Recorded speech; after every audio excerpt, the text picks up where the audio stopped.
কবি নজরুল ইসলামের একটা কথা ছিল কিংবা একটা লেখা এরকম ছিল, আমি জানি চিরজীবন আমাকে কাটতে হবে, কারণ আমি যে তোমাকে চেয়েছি। আসলেই আমি যে তাকে চেয়েছি এই জন্য আমাকে সারা জীবন কাটতে হবে, কারণ আমি তাকে কোনোদিন পাবো না, আর পাইনি বলে আমার কান্না করতে হয়। তাকে আমি প্রচন্ড ভালোবাসি বলেই আমার কান্নাটা আসে, তাকে আমি আমার করে পাইনি বলেই আমার কষ্টটা হয়। কবি নজরুল ইসলামের লেখাটা খুব দারুণ ছিল।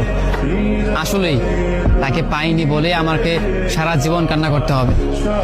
যদি সে আমার এই ভালোবাসাটা বুঝতো, আমার এই অসীম ভালোবাসাটা বুঝে আমাকে একটু বলতো যে আমি অন্যদের মতো কখনোই তোমাকে ছেড়ে যাব না, তাহলে বিশ্বাস করুন পৃথিবীতে হয়তো আমার চাইতে সুখী মানুষ আর কেউ হতে পারতো না।